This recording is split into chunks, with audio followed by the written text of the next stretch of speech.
The public humiliation. The Galactic Council hall was packed. Representatives from over 90 species sat in high golden chairs, watching the stage below. Giant screens showed live footage from all angles.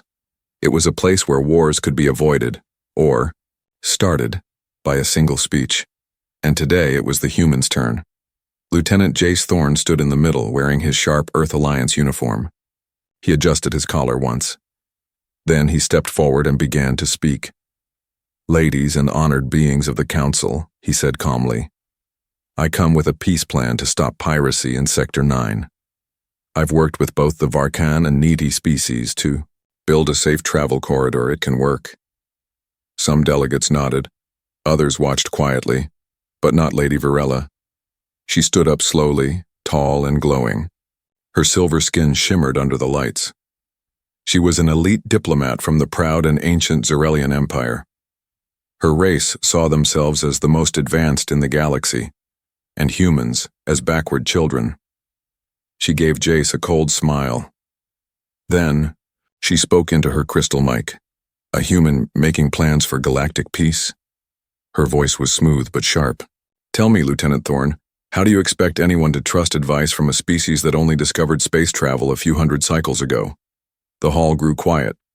Jace didn't reply. He kept his face calm. Lady Varela turned to the audience. "These humans," she said with a mocking tone, "are interesting pets. Loyal, emotional, but not wise, not clever, and definitely not ready to lead." A few alien delegates chuckled. Others looked away, uncomfortable. Jace's hands clenched behind his back, but his voice stayed even. "I didn't come here to be praised," he said. "I came here to save lives." Varela smirked. Adorable. And with that, she sat down. The session ended with quiet murmurs and awkward silence. Jace stepped off the stage with his heart burning, but his face gave nothing away.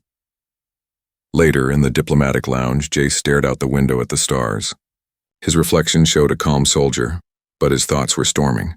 She didn't just insult him, she insulted all of Earth. "You okay?" asked Captain Mira, a fellow human officer. Jace nodded slowly. "She thinks we're beneath her. All of us." Mira looked uneasy. "You know how the Zerelians are. Proud, cold, dangerous." "I know," Jace said. Then he added, "But they bleed like the rest of us." The next day, an emergency situation forced Earth and Zerelian teams to cooperate. A peace convoy needed escort through a hostile zone immediately. To everyone's surprise, Jace and Lady Varela were assigned to the same mission. "No one else is available on such short notice," the mission commander explained. Varela's eyes narrowed. "I don't trust this human. And I don't trust you," Jace said. "So we're even." The two were sent together in a diplomatic shuttle to the distant planet of Travax. Their goal? Represent both sides and keep the peace during trade talks between the native tribes. Varela didn't speak to him during the trip. She sat straight, arms crossed, her expression like stone. Jace, meanwhile, reviewed mission data calmly.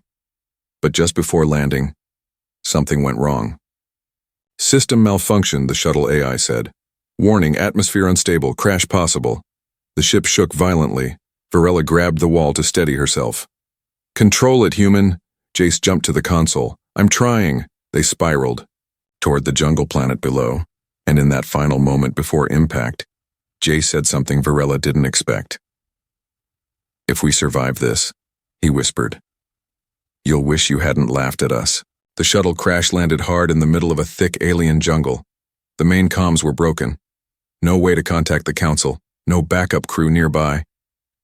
Varela groaned, her elegant uniform torn, her pride even more bruised. "You should have flown." "Better?" she snapped at Jace. "And you should have kept your mouth shut in the Council chamber," he replied. She stared at him in shock. No one ever talked back to her like that. Jace stood up slowly, checked his weapon, and looked at the deep forest around them. "You want to survive?" he said. "Then follow me. Otherwise, feel free to argue with the trees." For the first time, Lady Varela didn't answer back. And just like that, the game had changed. Trapped in the jungle together, the air smelled thick, like wet metal and sweet rot. Jace dragged the last emergency crate from the wreckage. Sparks flew from the shuttle's nose and the smoke curled into the alien sky like a dying breath. He looked over his shoulder. Lady Varela was sitting on a rock, arms folded, one leg bleeding slightly through her ripped silver suit. She refused. Help! Of course she did. You're welcome, by the way, Jace said, dropping the crate with a grunt. She didn't answer. Could have let you crash alone. Still silence. Jace sighed and walked toward her. We need shelter. This planet isn't safe. She finally looked up, annoyed. You think I don't know that? Then act like it. They walked for hours, jungle vines, brushing their arms and legs. Strange cries echoed in the distance. Some sounded like birds, others like screaming metal. These trees, Varela muttered, brushing glowing blue pollen from her arm. They're alive. Aware. Jace didn't reply. He'd seen plants on other worlds that could paralyze, sting, or even hunt. He kept his weapon ready. Suddenly, they heard a deep growl. Varela froze. What was that? Jace didn't hesitate. He grabbed her arm and pulled her behind a thick tree just as a shadow passed. A huge creature with 6 legs and armored skin sniffed the wreckage far behind them. It was blind, but its ears twitched sharply. Don't breathe loud, Jace whispered. For once, Varela listened. The beast sniffed again, then moved on. They didn't speak until 10 minutes later. Why did you protect me? She asked suddenly. Jace blinked. What kind of question is that? You hate me. I don't need to like you to keep you alive. As night fell, they finally found a small cave hidden behind a waterfall. It wasn't perfect, but it was shelter. Jace gathered firewood while Varela explored the cave interior with a soft light from her suit. She looked tired now. Not royal, not powerful, just cold and out of place. He handed her a ration pack. She sniffed it. This is food? Human food, he said. Won't kill you. She bit it, slowly watching him. Why do you care what happens to me? He looked into the fire. Because I don't want to lose, not to you, not like that. She frowned. Lose? You humiliated me, my people, in front of the whole galaxy. You called us weak. Her eyes narrowed. Because you are. Jace stood, and yet I'm the one keeping you alive out here. That shut her up. Later that night, the storm returned. Rain hit the jungle like bullets, lightning cutting through the sky. The cave stayed dry, but the wind howled at the entrance. Varela hugged, her knees clearly cold. Your body temperature is dropping, Jace said. Your species doesn't do well in this kind of climate, right? She didn't answer. Her lips trembled. Without a word, Jace pulled off his jacket and placed it over her shoulders. She flinched. You'll freeze without it, she said. I'm human, we're built for worse. She looked at him strangely, almost confused. Why are you being kind now? I'm not, he replied. Just smart. If you die, I lose my ride home. She gave a soft snort, almost like a laugh. But then something changed. She winced and touched her stomach. You okay? Jace asked. I'm fine, she said quickly, but she looked uncomfortable. Her eyes glowing a bit brighter than before. Then she whispered, No, it can't be. Jace moved closer. What's wrong? She turned away. Nothing. Stay back. But her scent had changed. It filled. The cave subtle but sharp. Jace noticed, his soldier instincts noticed. It triggered something ancient, something primal. Varela's breathing grew heavier. Suddenly she said in a low, angry voice, Don't look at me like that. I'm not looking at you at all, he said carefully. What's happening to you? She turned toward him slowly, her silver eyes glowing brighter now. I told you. Your kind is dangerous in ways we didn't expect. Then she pressed herself against the cave wall and clenched her teeth. My biology. It's reacting to your presence. You've triggered something. Jay stepped back. What kind of something? She looked at him with both fear and anger, a bonding instinct. It only happens when a Zarelian female is around a compatible mate. Jace's face froze. And I'm the trigger? She nodded slowly.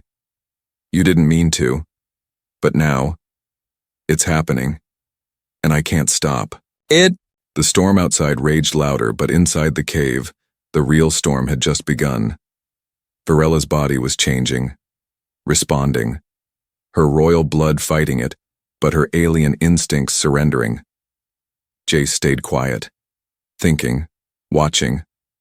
This wasn't over, not even close. She begs him to stop, then whispers, "Don't." The storm was still loud, but inside the cave, the silence between Jace and Virella was heavier. She sat curled in one corner, trembling, not from fear, but from something inside her. Jace stayed, near the fire, tense and alert. His instinct screamed at him to leave, but he didn't move. His training said protect her. His mind said something else. "Don't come near me," she said suddenly, voice sharp but shaky. "I'm not moving," he replied calmly. She closed her eyes, trying to breathe slowly. "My body is overheating. I can feel every part of me changing. You're triggering it, just by being close." "You think I'm doing this on purpose?" he asked. She didn't answer. Instead, she pulled the emergency blanket tighter around herself. Her skin was glowing faintly now, her silver tone pulsing with light. Her eyes, always cold and royal, were now glassy, confused. Jace stood up and slowly walked to the other side of the cave, keeping distance. Virella glanced at him through her hair. "This reaction, it only happens when a Zarelian female senses a strong mating match. Our bodies prepare for union even if the mind protests. It's automatic." Jace raised an eyebrow. "So you're telling me your DNA thinks I'm hot?" She let out a frustrated groan. "This is not funny." He nodded, serious again. "I'm not laughing." Minutes passed. The air inside the cave grew hotter. She started sweating, her breathing uneven. "Why is this happening now?" he asked. "Because your scent mixed with adrenaline, heat, and close quarters. That's the trigger. My people call it the spiral. It starts as heat, then craving, then..." She paused, her voice dropping. "Need." Jace swallowed hard. "What happens if it completes?" "I imprint," she whispered. "My body bonds to yours. For life." He froze. "For life?" he echoed. She nodded. "It's rare. It's sacred. And shameful if done with a lower being." Jace gave a cold smile. "You mean a human?" She flinched. "Yes." She stood suddenly, her legs shaky. She tried to walk but stumbled forward. Jace caught her before she hit the ground. "Don't touch me," she hissed. "You're falling apart. Let me help." She looked up at him, face inches away. "This is how it starts, you touching me. It makes it worse." He stared into her glowing silver eyes, then slowly backed away, letting her lean on the cave wall instead. "All right," he said. "I'll stay over here, you breathe, control it." "I can't," she shouted, her voice cracked. "I've trained all my life to be above emotions, above instinct, but right now I want..." She stopped. He didn't push. Then she whispered, something that made his chest tighten. "I want you." Jay stepped away even further, trying to think. Everything about this was wrong, but also not. "You said it's instinct," he said slowly. "That doesn't mean it's real."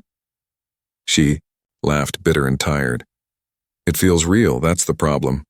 She slid down the wall, sitting again, shaking. "I don't want to bond with a human," she whispered. "But my body is calling for you." "Then fight it." "I'm trying." He walked to the cave entrance, letting the cold night wind cool his own thoughts. Behind him, her voice broke. "Don't leave me alone." He stopped, turned around. You just told me to stay away. I know, she said softly, but I don't want to be alone. He came back, sat beside her, close, but not touching. She looked at him, vulnerable now. Jace, I can't think straight. I can. She placed her hand near his, close, trembling, not quite touching. You could take me right now, she whispered, eyes burning. I wouldn't stop you, I couldn't. He looked at her hand, then her face. But I would stop myself, he said, because this isn't you. Not the real you. She blinked. A single tear slid down her cheek, something unheard of for a Zeralian noble. You could have hurt me tonight, she said. But you didn't. Jace replied, that would have made me no better than the ones who think we're animals. She nodded, slowly. Then she whispered, thank you. That night they slept on opposite sides of the cave. The storm faded. But something new had begun. Something more dangerous than the jungle outside. A fragile connection between two enemies, built not from desire, but from control, respect, and a strange kind of understanding. The test comes back, positive. The rescue ship arrived 2 days later.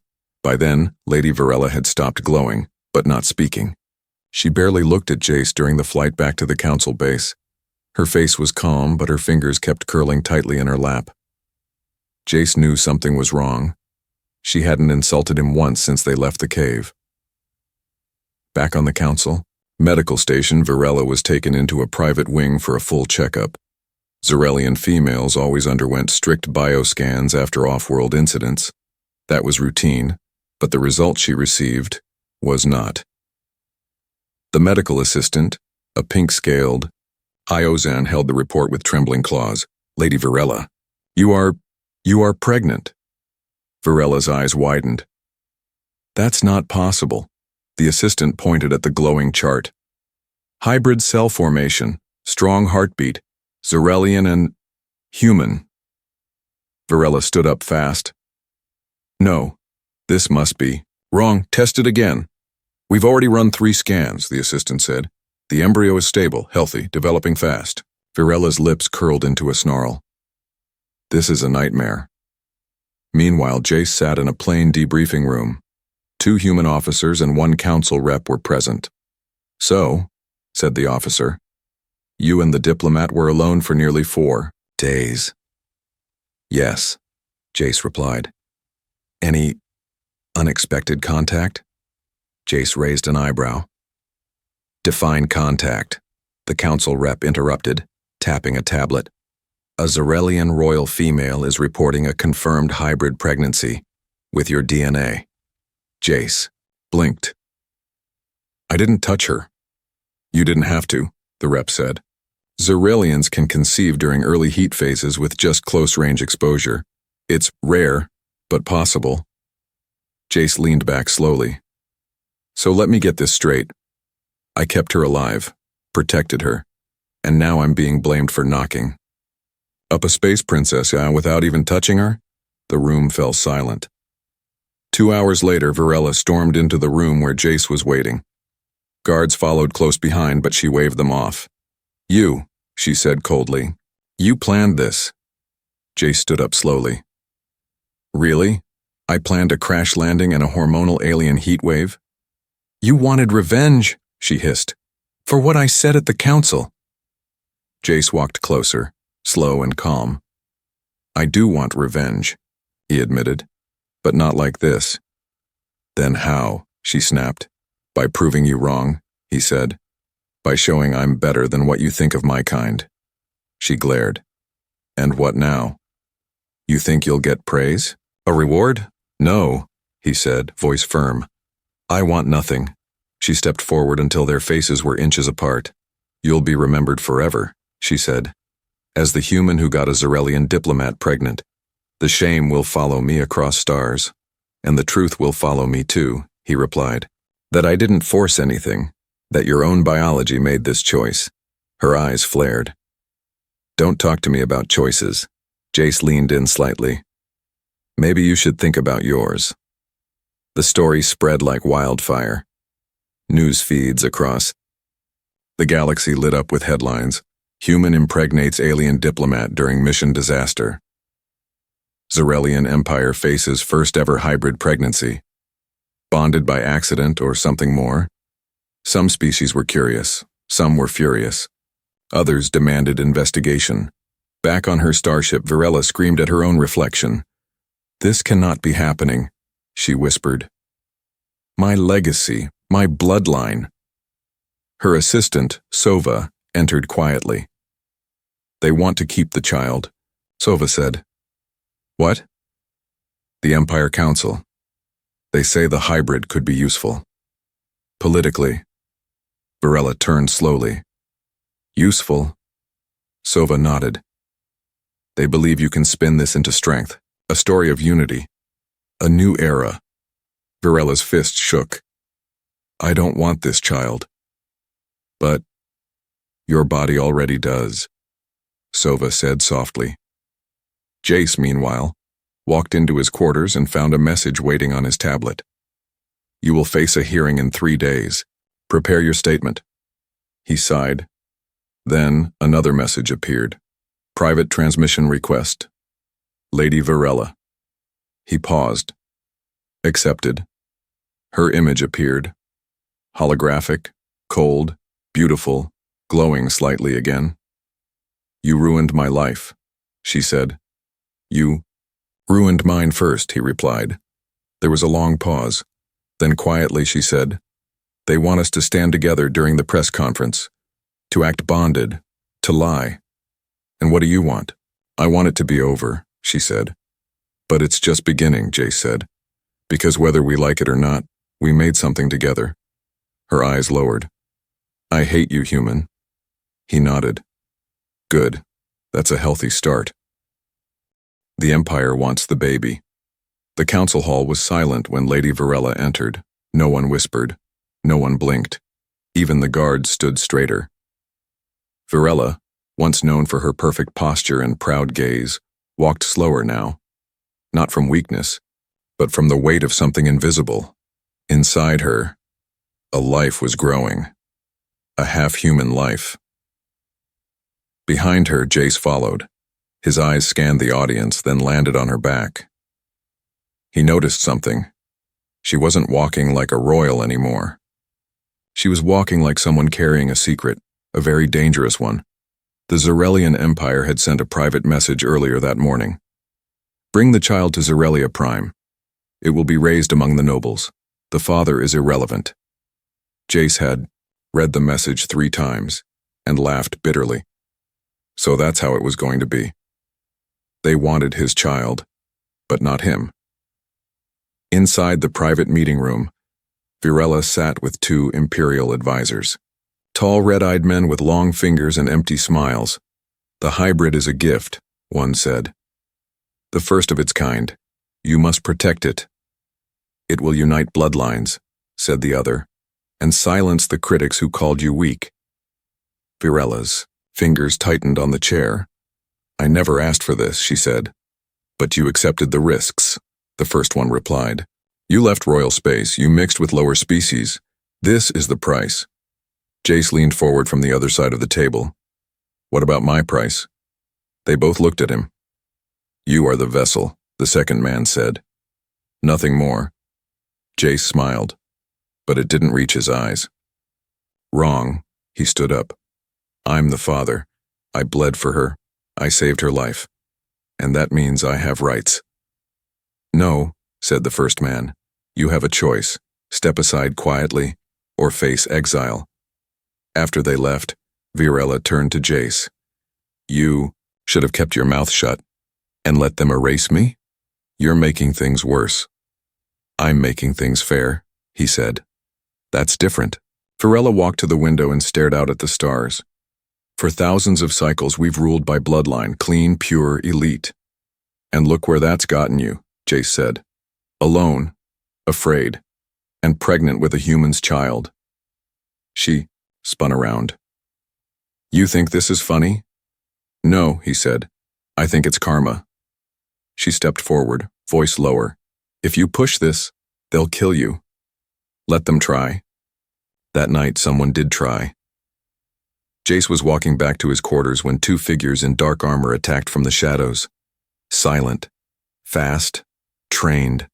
The first one went for his throat. Jace blocked with his arm and slammed his knee into the attacker's chest. The second pulled a blade and slashed, but Jace rolled and tackled him hard into the wall. He disarmed both, barely, then activated his emergency beacon. Security arrived minutes later. The attackers were gone. Left behind, however, was a badge. Zerelian, Royal Guard. Varela stormed into the medical bay where Jace was getting patched up. You think this proves something? She said, eyes wild. It proves they want me dead. No. It proves they're afraid. He looked at her closely. Are you? She didn't answer. The next day, the council called a private trial. Varela and Jace stood side by side, facing 12 delegates. The child is historic, said the lead counselor. We must determine where it belongs. With its people, said Varela quickly. With both people, Jace corrected. Varela glared at him, but didn't argue. The counselor leaned forward. Lady Varela, do you acknowledge the human as the father? She hesitated. Everyone held their breath. Then softly she said, yes. Jace didn't smile. He simply nodded. After the hearing, she caught up to him in the hallway. Why are you still here? She asked. He looked at her belly. Because someone has to protect them. She opened her mouth, then closed it. For the first time since the crash, she didn't look angry. She looked tired. I can't stop the Empire, she whispered. They'll come again, stronger. Let them. What if they take the baby? Jace stepped closer. Then they'll have to go through me. In that moment, something changed in her. She wasn't just a diplomat anymore. She was a mother now, and deep inside. She knew she'd need him, not as a pawn, not as a tool, but as the only one who never lied to her, and never left her behind. She starts to change. Lady Varela stood in front of the mirror, watching herself breathe. Her hands rested gently on her belly. It had just begun to swell, barely visible, but she could feel it. A life growing inside her, a life she never planned for. A life created by a species she once looked down on. She didn't recognize herself anymore. Not because of her body, because of her silence. The Varela of old would have destroyed everything around her in fury. But now, she stood still. She hadn't spoken to Jace in 3 days. He was moved to a guarded suite nearby, for his protection, they said. And yet, every night, she found herself standing by her room's communication screen. Hesitating to call him, she didn't know what she would say. I need you? No. Too weak. I'm afraid? Never. Instead, she said nothing, and hated herself for wanting to. On the 4th morning, her medical scan gave a surprise. Her heart rate had slowed. Her blood pressure was normal for the first time in weeks. Her neural stress signals had dropped 60%. The Zerelian healer looked confused. This is rare, she said softly. Your mind is finally adapting to the child. Varela blinked. Adapting? Yes, it seems. Your body has stopped rejecting the human half. Then it's bonding? The healer nodded. You're changing, Lady Varela, and not just your body. Your instincts, too. Later that day, she sat alone in the garden dome. The artificial sun warmed her skin, but it didn't feel artificial anymore. She looked at the flowers.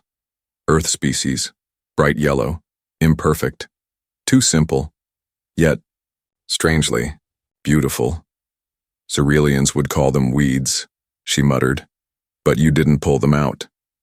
She turned. Jace stood nearby, holding a datapad. He was in civilian clothes now, less soldier, more human. She said nothing, just stared at him. He walked closer and sat across from her. They gave me this, he said, holding up the pad. A list of species known to carry hybrid children. Yours wasn't on the list. Until now.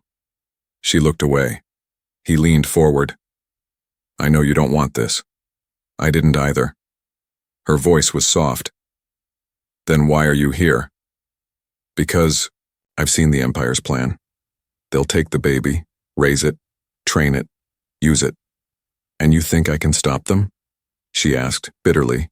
He gave her a strange smile. No. I think we can. That night, Varela dreamed for the first time in weeks.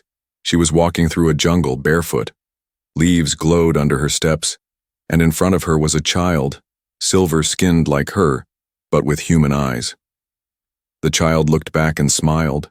Then a shadow reached from the trees, trying to snatch the child away. She screamed, ran, grabbed the small hand only to feel it slip. But suddenly another hand grabbed hers. Warm, strong. Jace. He stood beside her, pulling both of them back into the light. She woke up crying. And didn't. Know why? The next morning, she did something no one expected. She knocked on his door. Jace opened it, half-dressed and still tired. She stepped in without asking. I need to talk, she said. He didn't argue. She walked to the window and stared out. I've changed. He said nothing. She turned slowly. You didn't force this. I see that now. But I hated you for being part of it. I know. But lately, I feel something else, she said. Like my walls are breaking. He looked at her closely. And I don't want them to. He stepped forward. Then maybe you should let them fall. She breathed slowly. You scare me, she whispered. Not because you're strong, but because I'm starting to trust you. Jace nodded. You think I'm scared too? She laughed once, soft and dry. Are you? I'm terrified, he said. But I'm still here. Suddenly her stomach tightened. She gasped, grabbing the table. What's wrong? He asked, rushing to her side. I don't know. It's sharp. Something's happening. He caught her just before she fell. They rushed to medical. The scans showed a pulse spike, but not from danger, from recognition. The baby's heart rate had surged. When Jace touched her, Varela watched the screen, stunned. He responded to you, she whispered. Jace stood beside her, silent. The healer nodded. The bond is growing. Varela looked at Jace. He wasn't a soldier now. He wasn't her enemy. He was the only one who hadn't run away. And maybe, just maybe, that's what scared her most. The bond. They never wanted thunder rumbled over the medical dome. Lightning flashed across the glass ceiling, casting sharp shadows across the bed where Varela lay, sweating, breathing hard, biting her lip to stay silent. She was in labor. Too early, too sudden. The Zarelian doctors had been caught unprepared. Her kind never gave birth this way. Not this fast. Not this human. Alarms blared. Staff rushed. Machines beeped. Outside the secure wing, a line of armored guards stood ready. Not to protect her, but to take the child the moment it was born.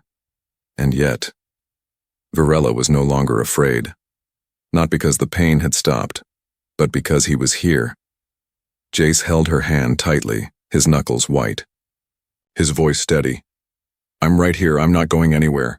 Varela gasped. You'd better not. Jace smiled through the fear. Now you're threatening me during childbirth? You deserve it, she hissed. You started this. He leaned close. And I'll finish it. Together. Outside, the Empire's emissary was growing impatient. The child will be taken to Zarelia for immediate DNA registration and warrior bloodline induction. No, said the council mediator. The mother hasn't signed the release. She will. Or face exile. Inside the room, Varela heard none of this. She was focused on one thing, bringing life into the world. 3 hours later, silence. Then, a cry, not loud, not weak, somewhere in between. The doctor lifted the child, a small silver-skinned infant with faint glowing marks and tiny fingers that curled tightly when touched. Half human, half Zarelian, new, pure, powerful. They placed him on her chest. Varela didn't speak. She just stared, and something inside her cracked, not from pain, but from peace. Jace sat beside her, his eyes locked on the child. "He's beautiful," he said. Varela nodded slowly. "And dangerous." He glanced at her. "Why?" "Because I would burn down every empire that tried to take him now." Outside, the emissary demanded entry. She must give him to the empire. But when the guards entered the medical dome, they found Jace holding the child, Varela standing beside him, and behind them, armed human soldiers and alien allies from 3 other species, those who had watched the Empire's bullying for years. "This child is not property," Jace said. "He is life, a bridge, a beginning." "You will spark war," the emissary hissed. "Then let it burn," Varela said. "I will never give him to you." Later that night, the council met in secret. Tensions were high, but the public had already seen the child's face on every newsfeed. Across the stars, people weren't outraged. They were inspired. Human and Zarelian create first peaceful hybrid. Will this baby end centuries of pride and war? Newborn named Chiron, meaning peace between stars. Suddenly, the child wasn't a problem. He was a symbol, and symbols are harder to silence than people. Days passed. Varela stood on a balcony above the city, holding Chiron in her arms. The sky was quiet, the galaxy still uncertain, but her heart no longer wavered. Jace walked up beside her. "I thought you hated heights," he joked. "I still do," she said, "but not as much as I hate hiding." He looked at the baby. "He has your eyes." "And your stubbornness," she added with a smirk. He glanced at her. "You think we'll survive this?" She turned to him, no longer cold, no longer royal, just a mother, just a woman. "With you?" she said quietly. "Yes." He reached for her hand. She didn't pull away this time. Far across the galaxy, in a dark throne room, the Emperor of Zarelia watched the footage. His advisors whispered for war, for punishment, but the old Emperor only watched the screen and smiled faintly. "Let's wait," he said. "That boy may be more useful than we thought." Back on Earth Station, Varela and Jace tucked Chiron into his soft pod bed. The child's tiny hand gripped Jace's finger tightly. And in that quiet moment, nothing else mattered. Not war, not empires, not bloodlines. Just a bond. Unwanted. At first unexpected, but now unbreakable. The kind that doesn't need permission. The kind that rewrites history